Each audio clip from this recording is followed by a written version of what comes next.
السلام علیکم۔ آج میں آپ کو جو کہانی سنانے جا رہی ہوں یقیناً آپ کو وہ بہت ہی انٹرسٹنگ لگے گی، اور میری جو کہانی کا تھیم ہوتا ہے وہ تھوڑا سا ہارر ہوتا ہے۔ تو آئے شروع کرتے ہیں ٹائم ویسٹ کیے بغیر، لیکن اس سے بھی پہلے میری آپ سے جو نیو ہے ان سے ریکویسٹ ہے کہ پلیز میرے چینل کو سبسکرائب کر کے بیل نوٹیفیکیشن کو آن کر دیں۔ اس طرح سے میرے آنے والی تمام نیو ویڈیوز آپ تک سب سے پہلے پہنچیں گی۔ تو آج میں آپ کو جو کہانی سنانے جا رہی ہوں اس کا نام ہے ناچتی بلائیں۔ یہ کہانی ہے سردیوں کی۔ سردیوں کا موسم تھا۔ سرے شام مغرب سے آنے والی سیاہ گھٹاؤں نے آسمان کو تاریک کر رکھا تھا۔ لگتا تھا ابھی بارش شروع ہو جائے گی۔ میں روزنامہ امروز میں ملازم تھا، جبکہ 1 ماہ بعد میری شادی میری خالہ زاد رضیہ سے ہونے والی تھی۔ اخبار کا دفتر ڈیرا اڈا چوک کے قریب تھا اور میری رات کی ڈیوٹی تھی۔ میں سائیکل پر دفتر آتا جاتا تھا۔ میرا گھر عید گاہ کے قریب واقع تھا اور رات کے وقت اس طرف کوئی رکشہ تانگا نہیں جاتا تھا۔ اتفاق سے اس رات میری سائیکل پنکچر ہو گئی تھی، جس کا علم مجھے اس وقت ہوا جب رات 12 بجے ڈیوٹی ختم ہونے پر میں گھر جانے کے لیے اس پر سوار ہوا۔ آدھی رات کے وقت پنکچر لگانے والی کوئی دکان نہیں کھلی ہوتی، چنانچہ میں نے سائیکل دفتر میں ہی چھوڑی اور سڑک پر آ کر قریبی سینما گھر کی طرف چل دیا۔ فلم کا شو 12:30 بجے ختم ہوتا تھا اور وہاں تانگے موجود رہتے تھے، مگر سینما تک پہنچتے پہنچتے بارش شروع ہو گئی۔ سینما کے باہر صرف ایک تانگا کھڑا تھا۔ سینما کا گیٹ اور روشنیاں بند ہو چکی تھیں، صرف ایک چوکیدار اندر برآمدے میں کھڑا تھا۔ اس سے معلوم ہوا کہ بارش کی وجہ سے شو نصف گھنٹہ پہلے ہی ختم کر دیا گیا تھا تاکہ لوگ بر وقت گھروں کو جا سکیں۔ اب میں نے واحد تانگے کا رخ کیا جو سینما کے گیٹ سے چند قدم آگے کھڑا تھا۔ تانگے کا کوچوان اگلی سیٹ پر بیٹھا تھا۔ اس نے سردی سے بچنے کے لیے گرم چادر سر اور چہرے کے گرد لپیٹ رکھی تھی۔ میں نے سوچا کہ اس تانگے پر اگلے چوک تک جاؤں اور وہاں سے کوئی رکشہ وغیرہ لے لوں گا۔ میں نے تانگے کے قریب پہنچ کر کوچوان سے بات کی۔ بوہڑ گیٹ چوک پر چلو گے؟ میں نے پوچھا۔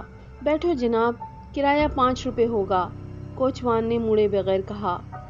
ٹھیک ہے، تم 10 روپے بھی مانگو تو انکار نہیں، میں نے ہنس کر کہا۔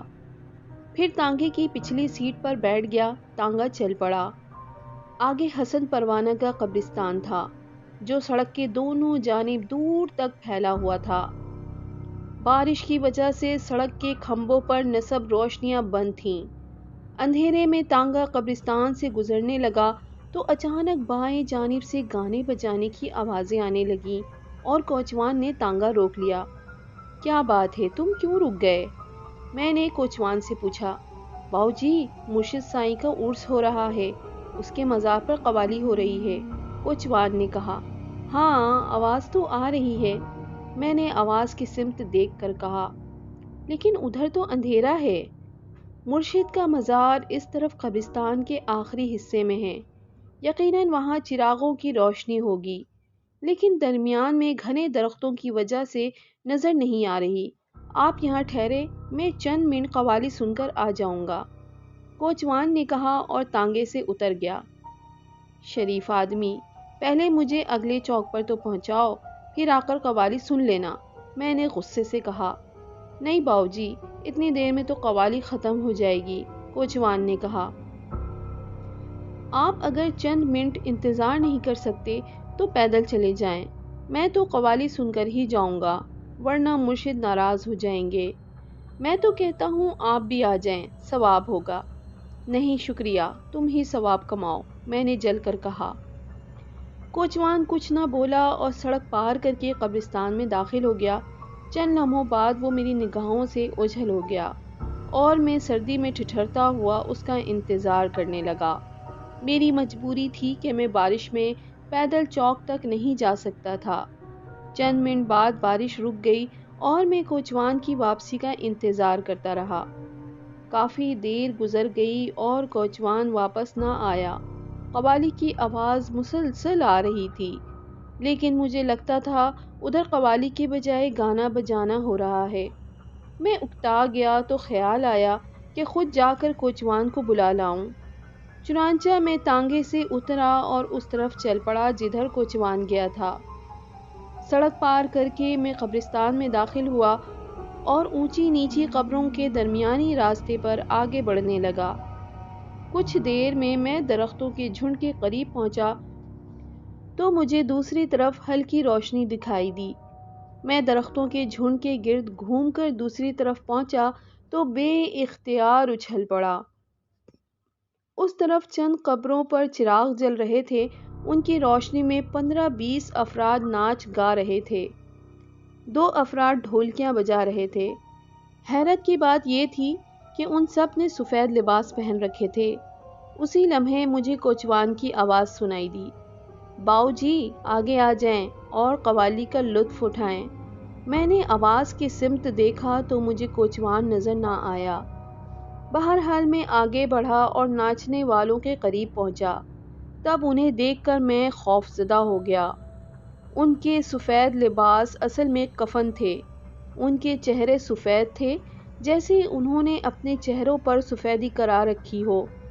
ان کی آنکھوں کی پتلیاں ساکت تھیں لیکن جسم حرکت کر رہے تھے اور وہ دیوانہ وار ناچ رہے تھے۔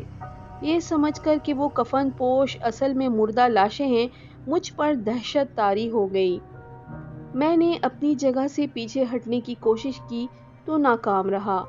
مجھے یوں لگا جیسے میرے پیر زمین میں گڑ گئے ہوں۔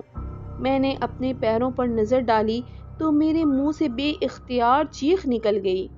میرے پاؤں ٹخنوں تک زمین میں دھسے ہوئے تھے۔ میری چیخ سن کر ناچنے والی لاشیں ایک لمحہ کے لیے رکیں اور میری طرف خونخوار انداز میں دیکھنے لگیں۔ میں ایک دم سہم گیا۔ ڈھولکی والے مسلسل ڈھولکی بجا رہے تھے۔ دمادم مست، دمادم مست، ایک طرف سے کوچوان کی آواز ابھری۔ فوراً ہی کفن پوش لاشیں دوبارہ حرکت میں آ کر ناچنے لگیں۔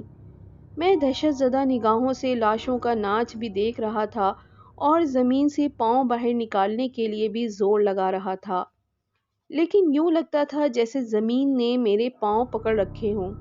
میں نے بائیں طرف دیکھا جدھر سے کوچوان کی آواز آئی تھی، لیکن وہ اب بھی نہ دکھائی دیا۔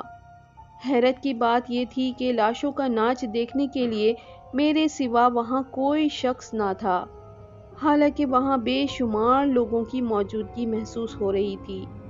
میں وہاں سے بھاگ جانا چاہتا تھا لیکن بے بس تھا۔ دفعتاً قبروں پر جلنے والے تمام چراغ ایک دم بجھ گئے اور وہاں گہری تاریکی پھیلتی چلی گئی۔ اندھیرے میں ناچتی لاشیں سایوں کی مانند دکھائی دینے لگیں۔ میں دہشت سے کانپتا ہوا وہاں سے بھاگ نکلنے کی ترکیب سوچ رہا تھا۔ بس کرو، اب قربانی کا وقت ہو گیا ہے۔ ایک اجنبی آواز گونجی تو لاشیں ایک دم ٹھہر گئیں۔ قربانی کا جانور بھاگ تو نہیں گیا؟ ایک اور آواز سنائی دی۔ اس کا باپ بھی نہیں بھاگ سکتا، اس کے پاؤں بندھے ہوئے ہیں، البتہ وہ فرار ہونے کی کوشش کر رہا ہے، کسی نے ہنس کر جواب دیا تو مجھے لگا کہ وہ میرے بارے میں بات کر رہے ہیں۔ یہ خیال کر کے میرے اوزان خطا ہو گئے۔ پھر وہ لاشیں میری طرف بڑھنے لگیں تو خوف کی شدت سے میرا سانس رکنے لگا۔ میں نے زور زور سے کوچوان کو پکارا لیکن اس کی طرف سے کوئی جواب نہ ملا۔ ناچنے والی لاشیں آہستہ قدموں سے میری طرف بڑھ رہی تھیں۔ دفعتاً بادل زور سے گرجے اور بجلی چمکی تو لاشیں ایک دم چیختی ہوئی ادھر ادھر دوڑیں۔ اگلے ہی لمحے وہ غائب ہو چکی تھیں۔ اس کے ساتھ ہی جیسے زمین نے میرے پاؤں چھوڑ دیے ہوں۔ پاؤں آزاد ہوتے ہی میں پلٹا اور درختوں کے جھنڈ کی طرف دوڑنے لگا۔ میرے عقب سے لوگوں کا شور بلند ہونے لگا تھا۔ مجھے یوں لگا جیسے ناچنے والی لاشیں شور مچاتی میرے پیچھے بھاگ رہی ہوں۔ میں اور تیزی سے دوڑنے لگا، بوکھلاہٹ میں قدم رکھتا کہیں تھا اور پڑتا کہیں تھا۔ پھر میں ایک ٹوٹی ہوئی قبر کے کتبے سے ٹکرا کر گرا، لیکن لاشوں کے خوف سے میں نے جلدی سے خود کو سنبھالا اور کھڑے ہو کر دوبارہ دوڑنے لگا۔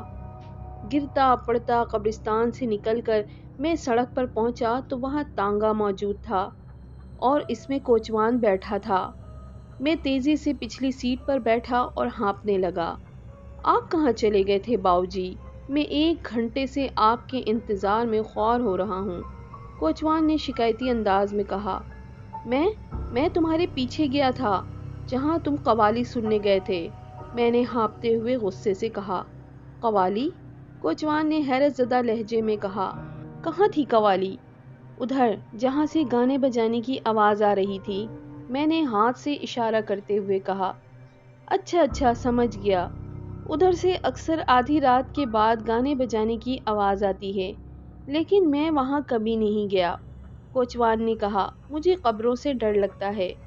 کیوں جھوٹ بول رہے ہو؟ میں نے خود وہاں 2 مرتبہ تمہاری آواز سنی تھی، میں نے تیزی سے کہا۔ کمال ہے، اس نے تانگا آگے بڑھاتے ہوئے کہا۔ آپ شاید ہوش میں نہیں ہیں، حالانکہ آپ نے خود مجھے یہاں رکنے کو کہا تھا کہ آپ قوالی سن کر 5 منٹ میں واپس آ جائیں گے۔ اچھا بحث کو چھوڑو، یہ بتاؤ کہ عید گاہ تک کیا کرایہ لوگے؟ میں نے ناگواری سے کہا۔ جو دل چاہے دے دینا، یوں بھی مجھے ادھر ہی جانا ہے، میرا اس طرف گھر ہے، کوچوان نے ہنس کر کہا۔ تمہارا گھر کس جگہ ہے؟ میں نے چونک کر پوچھا۔ عید گاہ سے ذرا پیچھے قبرستان کے قریب والی گلی میں، اس نے بتایا۔ میں خاموش ہو کر سوچنے لگا کہ کوچوان اگر وہاں نہیں گیا تھا تو مجھے وہاں اس کی آواز کیوں سنائی دی تھی؟ تانگا بوہڑ گیٹ سے بائیں جانب مڑ گیا۔ اس سڑک پر کافی روشنی تھی۔ میں اپنے خیالوں میں ایسا گم ہوا کہ مجھے سفر کٹنے کا احساس تک نہ ہوا، اور تانگا عید گاہ جانے والی سڑک پر پہنچ گیا۔ میں نے چونک کر ادھر ادھر دیکھا تو دائیں جانب پرانا قبرستان تھا۔ قبرستان کی 4 دیواری سڑک کے کنارے کنارے دور تک چلی گئی تھی، اور قبرستان میں داخل ہونے کے لیے اس دیوار میں تھوڑے تھوڑے فاصلے پر شگاف تھے۔ یہ شگاف عام پھاٹک جتنے بڑے تھے تاکہ لوگ جنازہ بآسانی اندر لا سکے۔ دوسرے شگاف کے پاس کوچوان نے تانگا روک دیا۔ میرا گھر اس سڑک کی اترائی میں واقع محلے میں تھا۔ مجھ پر پہلے ہی ناچتی لاشوں یا بلاؤں کا خوف سوار تھا۔ قبرستان دیکھ کر خوف کا احساس بڑھ گیا۔ کیا بات ہے، تم یہاں کیوں رک گئے؟ میں نے کوچوان سے پوچھا۔ میرا گھر آ گیا ہے باؤجی، یہاں سے آپ پیدل اپنے گھر چلے جائیں، کوچوان نے جواب دیا۔ عجیب آدمی ہو، میں نے تم سے عید گاہ تک کا کرایہ طے کیا تھا، مجھے وہاں تک لے چلو، میں نے غصے سے کہا۔ لیکن آپ کا گھر تو بمشکل 100-150 قدم کے فاصلے پر محلے میں ہے، عید گاہ میں کیا آپ نے عید کی نماز پڑھنے جانا ہے؟ اس نے بڑی بے رخی سے کہا۔ اوہ، تم سے کس نے کہا کہ میں محلے میں رہتا ہوں؟ میں نے حیران ہوتے ہوئے پوچھا۔ باؤجی، میں 30 سالوں سے یہاں رہ رہا ہوں، محلے کے تمام لوگوں کو جانتا ہوں، آپ اور آپ کے والدین کو بھی۔ کیا آپ کا نام ناصر نہیں ہے؟ کوچوان نے ہنستے ہوئے کہا، اور میں اس کی معلومات پر دنگ رہ گیا۔ پورے سفر کے دوران اس نے نہیں بتایا تھا کہ وہ مجھے جانتا ہے، مگر اب کیوں بتا رہا ہے؟